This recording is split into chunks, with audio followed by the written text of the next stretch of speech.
우리 한국으로 치면 지금 경찰서 가서 이제 뭐 경찰서에 서류를 뭐 네. 때려가야 되는데 지금 반동 문자를 옆에 두고 그 그쵸, 말을 네. 하니까 거의 뭐 이건 신고하겠다라는 말도 저는 별의별 생각을 다 한 거죠 이제. 근데 이 친구가 그러더라고요. 신고 절대 안 할게. 무서워하지 마 이러는 거예요. 뭐 괜찮아 나 어차피 안 잡혀 막 이랬는데 그 친구와의 만남이 되게 특별하긴 했어요. 그리고 어떻게 된 거냐고 그 친구가 물어봐서 저도 얘기하긴 했거든요. 어머니 모시러 왔었고 이제 일이 잘 안 됐다. 그냥 그 정도로만 얘기했었는데 그렇게 하고 이제 헤어졌거든요. 그 친구랑. 한 오후 6시쯤에 그냥 보내줬거든요. 한두 시간만 버티면 어두워지겠지 하는 마음으로 이제. 그리고 그렇게 방랑을 계속 하다가 6월 10일 날인가 학교 때 엄청 가까웠던 친구가 있는데요. 그 친구 군대 갔거든요. 그 친구의 어머님을 만난 거예요. 길에서. 저는 못 알아봤는데 사실 뒤에서 막 잡아채길래 봤더니 이제 네가 왜 여기 있냐 이러시더라고요. 집에 가자고 일단 그래가지고 그 집에 가가지고 밥부터 막 해주시더라고요. 그래서 밥 먹고 났는데 얘기를 사실 못하고 그냥 식곤증에 쓰러져 잤거든요. 오후쯤에 1시쯤에 봤는데 제가 또 어슬어슬해질 때 대여섯 시대에서 깨났거든요. 깨나서 이제 제가 허리에 찼던 핸드폰이랑 이런 거 있나 하긴 했는데 있더라고요. 그래서 일어나 앉았더니 좀 있으면 남편도 오고 하니까 방향을 좀 토해보자. 그 친구 어머님의 계획은 한 끼에 자신을 좀 데려가 달라는 거예요. 탈북을.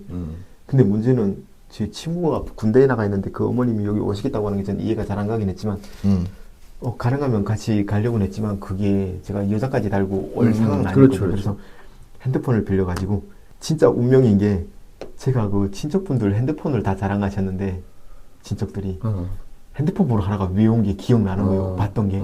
그래서 전화 걸었는데 마침 받았어요. 그래서 물어봤는데 엄마 아빠 풀려난 거예요. 그걸 확인했구나. 소식을 들은 거죠. 그래서 아 그래요? 그래서 그 분을 불렀어요 제가. 그래서 와서 만나가지고 길거리에서 만났거든요.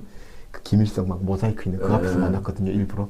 그래서 거기 앉아 얘기했죠. 제가 건너가서 다시 사람들 보내고 준비할 테니까 엄마 아빠 좀 대피시켜달라고. 그 보이부 애들 며칠 기다리다가 저 안 오면 아마 또 잡아갈 거니까 어디든 시골로 일단 피하게 해달라고 얘기하고 이제 돈이 없어가지고 친척분 지갑에 이제 돈 좀 달라 했더니 그 중국 돈 100위안짜리 한 장 있더라고요. 그래서 그거 받아가지고 친구 어머니한테 얘기했어요. 이제 상황이 좀 안 좋아가지고 저만 먼저 가야 될 것 같다. 이 신세는 나중에 꼭 갚겠습니다. 이해한다 하시고 이제 어디로 넘어가야 될지가 이제 고민이었는데 사실 막 떠오르는 곳이 없었어요. 그래서 넘어왔던 곳 있잖아요. 거기로 다시 넘어가야겠다. 이제. 내가 아는 곳이니까. 네, 그리고 또 건너만 가면 중국 쪽은 제가 묵었던 호텔도 가깝고 이제 여러모로 유리할 것 같았어요. 그리고 시내 중심이니까 또 여기로 건너리라 생각 안 할 것 같은 거예요. 그래서 거기 가가지고 제 방뚝이 한 6, 7m 된다 했잖아요. 그 위에 올라섰거든요.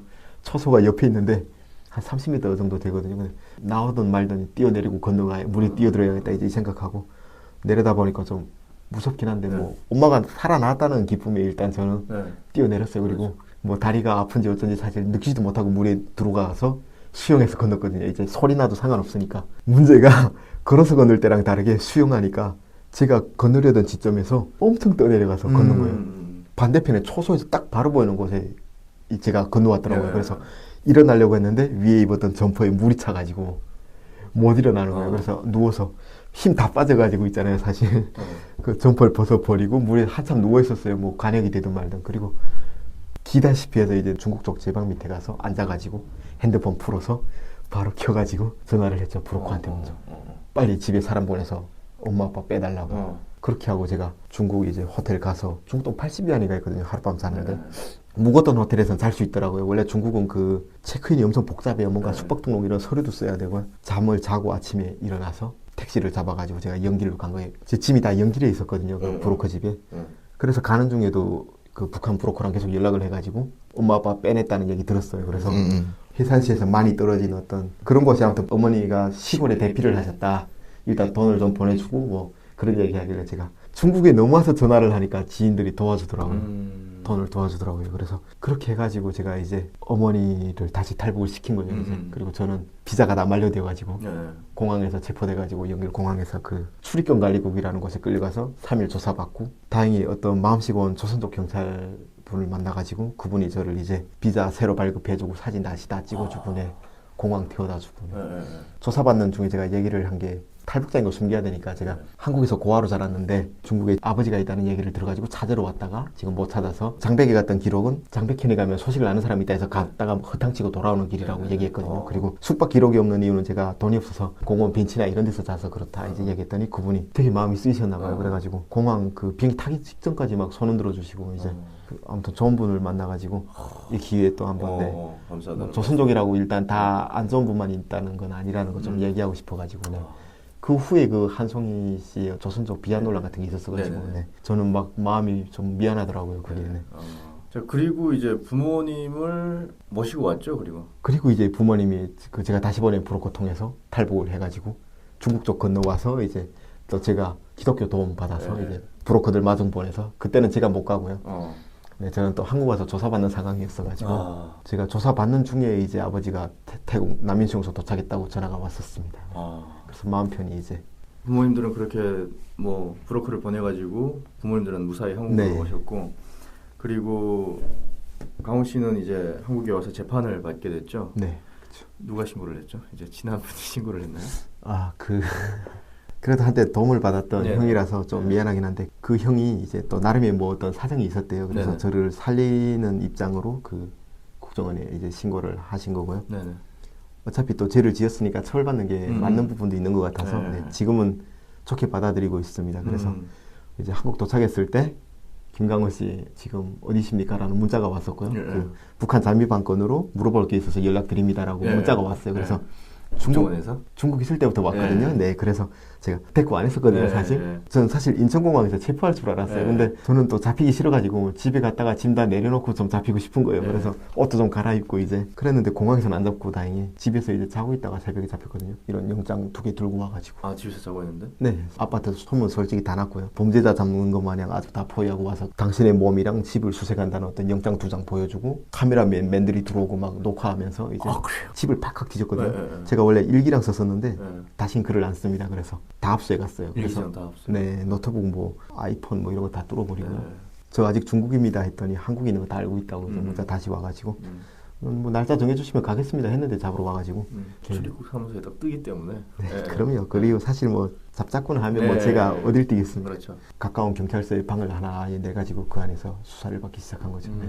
뭐 조사를 받고 나서 이제 뭐 재판을 받게 되고. 네, 그렇죠. 근데 그 조사라는 게 참 저는 신기했던 게 때리거나 뭐 구타거나 그런 조사는 당연히 아니지만 그 CD, DVD 이런 거 굽더라고요. 그리고 이제 지록하는구나. 제가 북한에 가서 20일 날 밤부터 넘어온 날 6월 11일 날 밤까지 진짜 1분 1초도 빼지 말고 다 얘기해야 되는 건데 그걸 계속 반복해서 이제 잘못된 부분이 있으면 또 질문하고 이제 사람을 지치게 하더라고요. 아주. 그리고 사실 저는 처음에 한 10 며칠 동안은 북한 갔다 온 거 인정 안 했거든요, 사실. 저 중국 갔다 온 거고 이제 버텼죠, 이제. 그랬는데 결과적으로 그 형이랑 했던 통화 녹음이 이제 증거로 형 나 북한인데 한 번만 도와줘, 이제 뭐 살려줘, 그런 얘기, 그런 게 이제 증거로 발목을 잡았고요. 그럼에도 불구하고 버텨보려고 했었거든요, 사실. 핸드폰만 갔다 온 거라고 이제. 감옥 가기 싫잖아요. 근데 이제 조사하시던 분 얘기가 네가 이렇게 버티면 진짜 3, 4년 살 수도 있고 어머니가 이제 한국 들어오는 모습 못 볼 수 있다. 세터민들 아시다시피 정착하고 첫 시기가 힘들잖아요. 첫 1년이. 그 힘든 시간을 저는 함께하고 싶은데 어머니가 저희 기수분들도 나온 첫날 다 울잖아요. 밤에. 가족 없고 외롭고 이러니까. 그걸 안 겪게 하고 싶었는데 제가 그걸 못한다는 거예요. 그래서 자수했을 경우에 조금 달라지냐고 물어봤더니 봐줄 수 있다는 거예요. 조사하시는 분이 조사는 하지만 네 행동에 나는 존경하고 있고 뭐 이러시면서 이제 감동을 주셨구나. 네. 근데 사실 뭐 저는 그런 분들 잘 믿진 않지만 되게 정이 가시는 분이어가지고 경상도 분이셨는데 그분이 엄청 좋았어요. 죄를 인정하기로 하고 다시 조사를 시작을 한 거죠. 이제 그리고 이제 수감이 된 거죠. 국가보안법으로 이제 1년 들어가 살게 됐죠. 저도 잘 몰랐는데 1심, 2심, 3심까지 있잖아요. 상고심까지. 근데 1심에 뭘 받았는지 기억도 안 나지만 제가 항소를 했어요. 그리고 그 검사분이 구형을 되게 작게 해주셨는데 아무튼 집행유예가 났어요. 6월에 2년. 정상참작 돼가지고 제가 그 재판이 진행되는 동안 10개월하고 14일 동안 투감되어 있었는데요. 그리고 이제 재판 다 끝나고 이제 들어가 살고 나온 이제 거죠. 실제 형을 사는 사람들로 산 건 아니고 미결수라고 이제 그 하얀 명찰 달고 사는 그게 있어요. 그걸로 이제 쓴 거죠. 제가 듣기로는 감옥에서 되게 정신을 많이 차렸다고 들었어요. 그쵸. 반성을 많이 했죠. 처음에 한 몇 달 동안은 이제 사람들을 원망하게 사실 바빴었는데요. 이제 뭐 신고하신 분도 그렇고 친구들도 그렇고 도움을 안 줬던 사람들 뭐 200~300만 원만 있었어도 솔직히 쉽게 탈북을 했을 수도 있는 부분인데 군인을 매수해가지고 이제 그때 조금 원망스러운 마음들이 컸어가지고 나라면 아마 안 그랬을 텐데 막 이런 생각들을 하면서 이제 그랬는데 한 6개월 좀 지나고 나니까 정신이 들기 시작하더라고요. 이제 법을 어긴 거에 대해서도 사실 그렇게까지 구속되어야 할 죄인가라는 생각들을 했었거든요. 근데 6개월 지나면서부터 법을 왜 지켜야 되는지에 대해서 좀 많이 고민을 했던 것 같아요. 네. 국가보안법 위반에 대한 제가 질문을 하나 했었어요. 네. 그렇다면 국가보안법이 없어져야 되냐? 본인이 그것에 대해서 걸려가지고 살게 된 것이 어찌 보면 나는 어머니를 맞아요. 이제 구하러 간 거기 네. 때문에 그게 뭐 내가 그렇게 잘못한 건가? 형이 1년 전에 저 처음 봤을 때 그 얘기 했었던 것 같은데 네네. 되게 인상적이었어요. 그래요? 제가 그때 답변했던 게 저는 네, 없애서는 안 된다고 했던 것 같은데 네, 지금도 그렇게 생각은 합니다. 네. 국가보안법이 없으면 국가가 간섭들이 들끓을 것 같긴 하고요. 일단 맞아요. 네, 그래도 질서는 있어야 되니까 규칙이라는 게 있어야 되고 다 같이 어우러져 사니까. 네. 맞아요. 본인이 이제 그렇게 들어가서 살고 나왔음에도 불구하고 어찌 보면 사실상 그것에 대해서 이제 없어져야 되는 악법이다라고도 할 법한데 그게 아니라고 생각한다. 나는 이제 그게 오히려 더 있어야 된다라고 생각하는 그런 게 되게 인상적이어가지고 이 친구 되게 그렇게 생각해 주시니까 너무 좋긴 한데 저는 그 안에서 다양한 사람들을 보게 되잖아요. 뭐 혼자 있는 시간도 있지만 별의별 제목으로 들어오는 우리 사회의 제일 밑바닥에 있는 취하층의 어떤 삶을 보다 보니까 적어도 그 사람들처럼 원망하며 살고 싶진 않더라고요. 이제 제가 뭐 잘못한 게 있으면 책임을 지고 일단 새출발을 하면 되니까 제가 수위 붙어있는 이상은 노력하면 뭐든 할 수 있다. 이제 강 건널 때 어떤 그런 초심을 좀 기억하고 싶어가지고 네, 그런 마인드로 살아보자 하고 이제 사실 나올 때 빚이 많았잖아요. 어머니 탈북을 몇 번 하다 보니까 탈북 비용이라든가 브로커에게 소송도 걸리고요.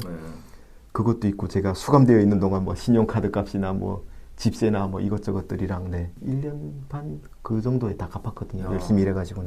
지금 현재는 대학생이죠? 네, 그럼요. 2021년도는 제가 진짜 힘든 한 해였고요.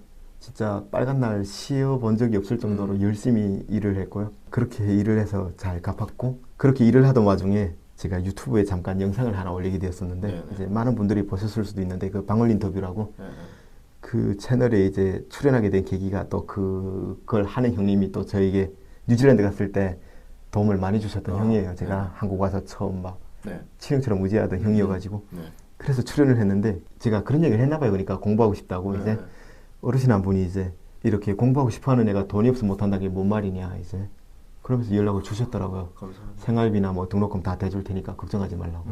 다른 세터민 친구들처럼 이제 등록금 지원이 안 돼가지고 뭐 5년이 지나서 입학한 것도 있고 그때 당시 탈북자 보호종료 조치 뭐 그런 것도 받긴 했었거든요. 막 항의서도 제가 제출하고 했었는데 당시 이인영 그 통일부 장관님 하실 텐데 A4 용지 한 5장 정도 적었거든요. 왜 넘어갔어야만 했느냐에 대해서. 그래서 받아진 걸로 알고 있긴 한데 등록금 지원이 안 돼가지고 마침 고마우신 분을 만나가지고 그분 덕분에 지금 대학교 생활 잘하고 있습니다. 그러면은 지금 국민대 정치외교학과 다니고 있죠? 앞으로 포부나 뭐 꿈 그런 게 있나요? 이제 예전부터 있었는데 사실 제가 태국 남인청도 처음 도착했을 때 저는 한국 사회에 탈북자가 많아봐야 10명 정도라고 생각을 했거든요. 그때는 제가 우물 안에 개구리다 보니까 그래서 남인청소 왔는데 100명 넘게 있는 걸 보고 저는 실망했어요. 그래서 다시 돌아가야 되나 막 이런 생각을 했거든요. 왜냐하면 뭐 희소성이 있을수록 가치가 높잖아요. 근데 탈북자가 이렇게 많을 줄은 몰랐었고요.